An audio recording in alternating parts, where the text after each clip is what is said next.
Oh, say, can you see by the dawn's early light what so proudly we hailed at the twilight's last gleaming, whose broad stripes and bright stars through the perilous fight o'er the ramparts we watched were so gallantly streaming, and the rocket's red glare, the bombs bursting in air,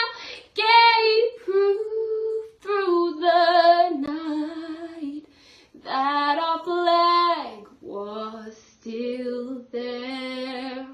Oh, say, does that star-spangled banner yet wave for the land of the free and the home of the brave? Please stand for the Pledge of Allegiance. I pledge allegiance to the flag of the United States of America and to the republic for which it stands, one nation, under God, indivisible, with liberty and justice for all.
Welcome to the Veterans Day presentation brought to you by the Hillsboro High School Student Council.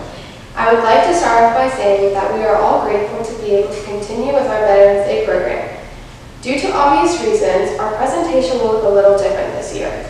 Regardless of the new format, however, our message is still the same, and that we would like to demonstrate our gratitude for those who have served and who are currently serving in the United States military. Thank you for being the people who we think about when we have our hand over our hearts, and thank you for continuing to protect our freedom. November 11th is a day that people all over the country come together to honor and acknowledge the men and women who have served and continue to serve in the military. In the United States today, there are currently 17.4 million veterans and 1.3 million military personnel on active duty. Before we called veterans Before we called today Veterans Day, it was called Armistice Day. Armistice Day was a day to honor the veterans for serving in World War I. In 1954, Congress passed a bill that President Eisenhower signed to change Armistice Day to Veterans Day. When you join the military, you give up your past life. You leave your job, your high school, your friends, families, and pets. When you hold your right hand up high and give your oath to serve your country, you are committing an extremely brave act. You are agreeing to put your life on the line for the people you do not even know. To the veterans in our community and across the country, we want to express our deepest gratitude. To our senior students who have recently enlisted in the military, we cannot thank you enough for what will most certainly be a meaningful and impactful endeavor. You all have chosen a very brave and selfless act to serve our country. We cannot be more proud and thankful for you all. Thank you. We will now recognize veterans who are friends and family members of Hillsboro City Schools students and staff members. Good morning, students. Ordinarily, when we don't have the COVID restrictions, on this particular day, we would invite veterans from our community to come join us in the gymnasium where the Hillsboro High School Band would perform the anthem of each one of the military branch service songs. Well, unfortunately, in this strange 2020 year, we cannot do a lot of those wonderful things we would like to do. The band would still like to take this opportunity virtually to pay tribute to all of those in our community and around the country and the world that have served in our United States Armed Forces. We'll be presenting this morning the Navy hymn, Anchors Aweigh, the U.S. Army song, The Caissons Keep Rolling Along, the United States Air Force song, Off We Go, the United States Marine Corps song, Semper Fidelis, and the United States Coast Guard anthem, Semper Paratus.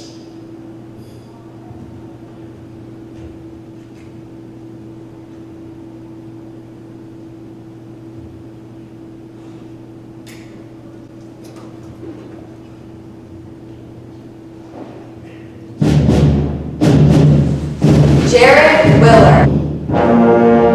Aldo Van. John D. Campbell Jr. Teresa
I'm Scotty Estes, and I decided to join the military to defend and serve the people of the United States and protect my country.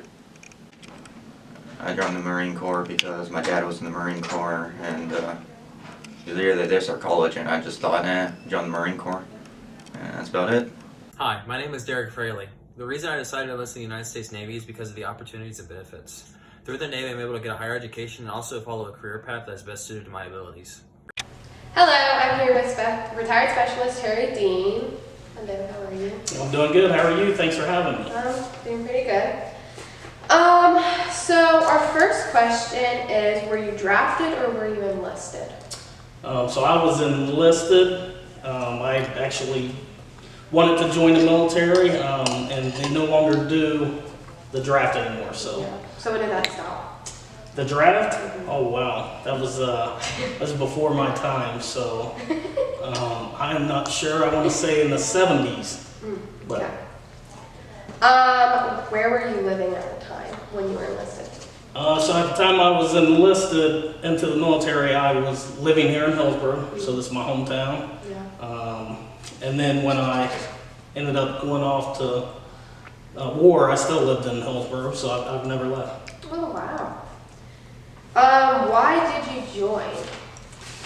I joined two reasons, basically. One was I believe at the time, 19 years old. So I joined the Army Right after high school. right after high school. And I joined because I wanted to go to college, and when you join the military, they will actually pay for your college. And then the other reason was because of what happened on 9/11. So I joined. So 9/11 happened. I basically joined in November of 2001. Wow, that's nice. Why did you pick the service branch that you joined? No reason really. At the time, I didn't really understand all the military branches because I was young. So really, the only reason was because that's all I really ever heard about was the Army. Yeah. I would say now, looking back on it, if I ever talk to somebody that's interested in joining the military, I always tell them, you probably want to join the Air Force. Yeah. So, but no, I joined the Army National Guard. Oh yeah. So you were like right there, like on the line, basically. Yep. Wow. Do you recall your first days in service? Yeah, so I went off to, basic training. My basic training was at Fort Jackson, South Carolina. I spent about 4 months there, but yeah, my very first day going down to Fort Jackson, I can recall sitting on the bus like, oh my goodness, what am I doing? Why did I join the Army? And then as soon as you get off the bus at Fort Jackson, of course, all your drill sergeants are screaming and hollering at you. So yeah, it was a little unnerving at first, but. Yeah. Do you remember your instructors? Yeah, so my instructors, basic training, I remember them all. I had Drill Sergeant Garcia. He was a little guy. He was hilarious. Liked him. Had a Drill Sergeant Wolf in basic training, but once I got to Fort Lee, Virginia in NIT, I had about 5 drill instructors that were from Ohio, so they all loved me. Aww. So it was pretty cool. Do you guys talk about OSU a lot? No, they did, yeah, but they knew I was a Michigan fan, so. Oh! Ooh. Well. How did you get through it? Like, how did you push yourself to be able to get through it? For me, basic training wasn't hard. The hardest part is just being away from, Yeah. family. It was fun and, like I said, engaging, so I had no problem with it. Once you build camaraderie with, your fellow enlisted people, I should say, and you build a bond and a relationship. It's that's all you focus on is your mission. So Yeah. So did that take away, like, missing your family? yeah, absolutely. Which war or wars did you serve in? I served in Operation Iraqi Freedom, so Yeah. I left. I was deployed to Iraq in December of '03.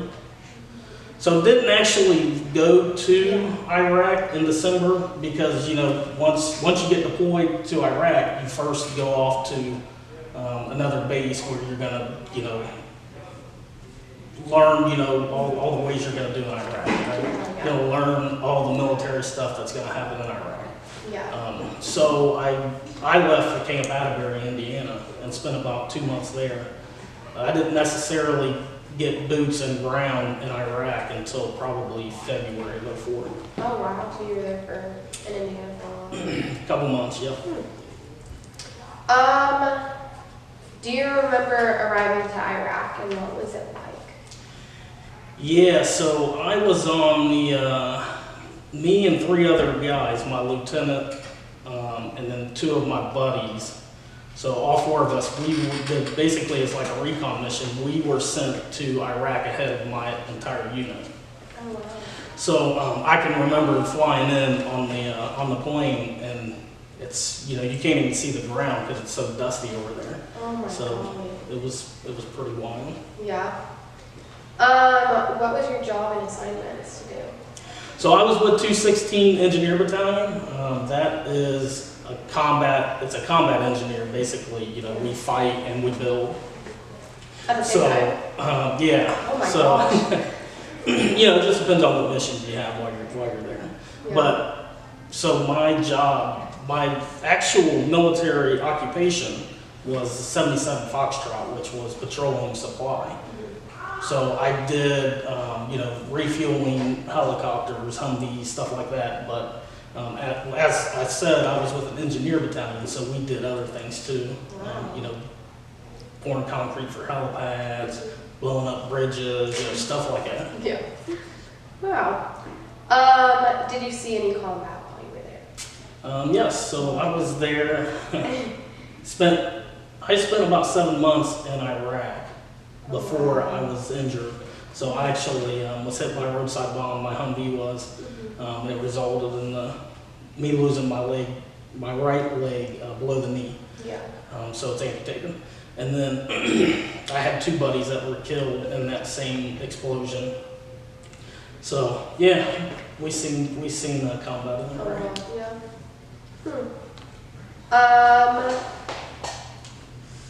Well, you answered that one. So, tell me about a couple of your most memorable experiences.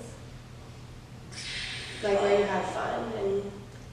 Well, you know, basic training for sure Yeah. was a blast because, like I said, you learn all the hand-to-hand combat and you actually compete in pugil sticks, which is jousting.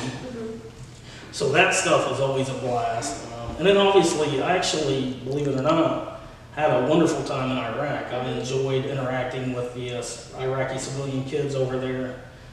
It was, you know, obviously you're away from home, Yeah. and that part of it stinks, but you know, like I said, being around your buddies and That it's definitely distracts it.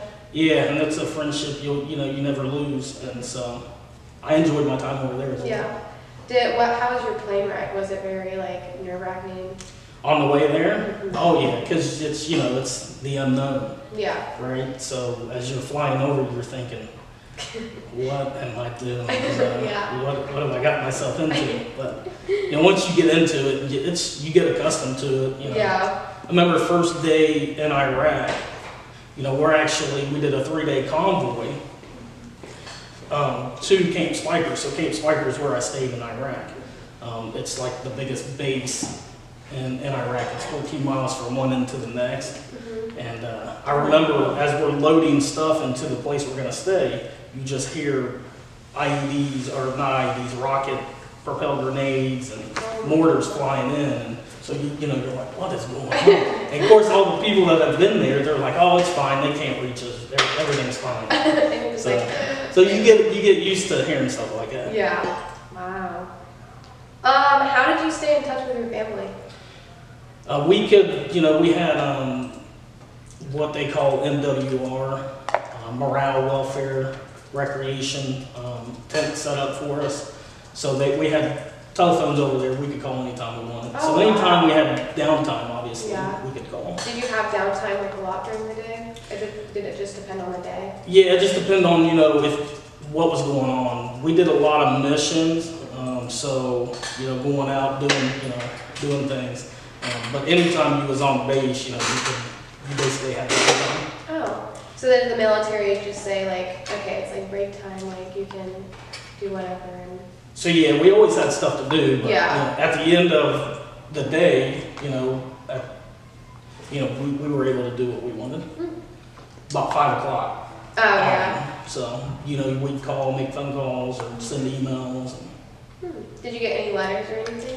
Oh yeah, letters too, that's another form of communication. My Yeah. wife would send letters, and she'd send a box of food over to me. So yeah. So since your wife did that, did you still, like, was that like your saving food since? Well, believe it or not, I'm a picky eater, so. Oh really? I hate onions and all kind of lettuce, tomatoes, stuff like that. So how do you deal with that with their food? So breakfast food over there was awesome. I love breakfast. But yeah, but the chow hall where we went to, it was like 4 miles away. So a lot of times I just didn't want to go. Yeah. So the box that my wife would send, I'd just stay in my room and eat that. That's helpful. Did you feel pressure or stress? No, I would say no. Obviously, you do have. Did you feel pressure or stress? Obviously, it's a stressful situation that you're put in, but I'm not a stressful person, so yeah, I don't stress a whole lot, and so I would say for me, no. Yeah. Did you notice any stress from your other? Oh, absolutely, yeah. A lot of stuff happens back home when you're away, so there were a lot of things going on, a lot of people losing loved ones, and our families being torn apart, so they were stressed out. Yeah. Did you, how did you get them up in the mood? Like, were you a person to get them up and say, get up, let's go do something? Well, luckily for me, it wasn't any of my close friends while I was over there. It's just stuff you hear from other platoons and things like that. So we didn't necessarily have to deal with too much of that. Oh, that's good. How did people entertain themselves? Oh, well. Actually, in Kuwait, so before we got to Iraq, we spent about another month in Kuwait. And so like I said, they have MWR tent. So we played ping pong. They have movie theaters. So we did a lot of that stuff. And then of course we like to make fun of each other. So. Oh, yeah, that helps. Do you recall any particular humorous or unusual events?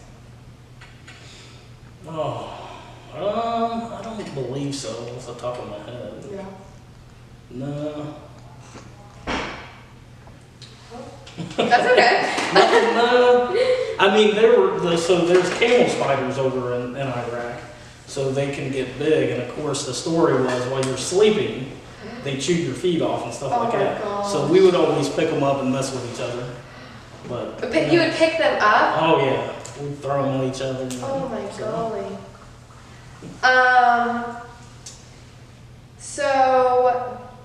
Well, you just said that.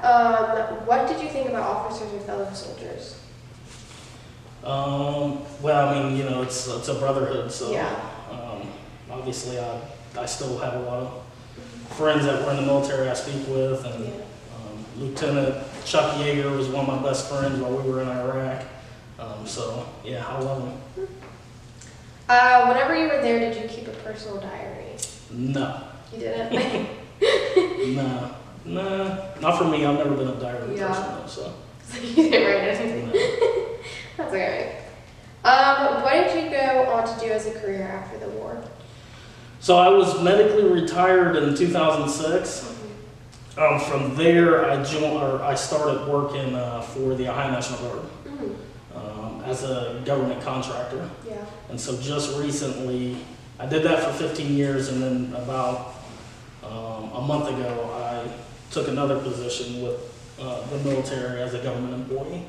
So even though you can't really go back into combat, you can still serve in? I serve now as helping service members and veterans to make sure they understand their state and federal benefits. I do also employment assistance and then any type of emergency financial assistance. Oh, wow. So So you basically help everyone out? Yep, and it's, you know, it's a very rewarding job, and so I love it. Let's see.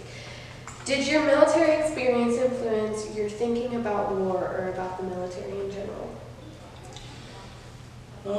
I would say no. It's pretty much been the same. Yeah, you haven't changed regardless. anything? No. So my beliefs have always been the same, Yeah. regardless of if I was in or not. Yeah.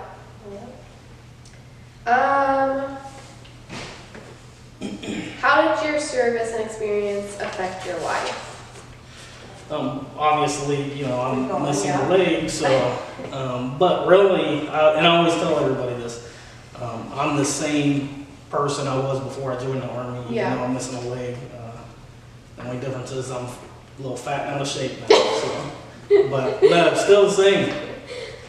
I still good. enjoy life, I love America, and so, yeah, Okay. Well, thank you for coming in and thank you for your service. thank you. Thanks for having me. We want to thank those who have served and are currently serving our country today. Without you, we know that this country would not be as great as it is. We not only owe you our thanks, but also our freedom. Again, we would like to recognize and thank Justin Kahn, Scotty Estes, Bryn Williamson, Derek Fraley, Matoki Brewington, and Owen Ryan for their commitment that they have made to serve in the U.S. Armed Forces. We wish you all the best.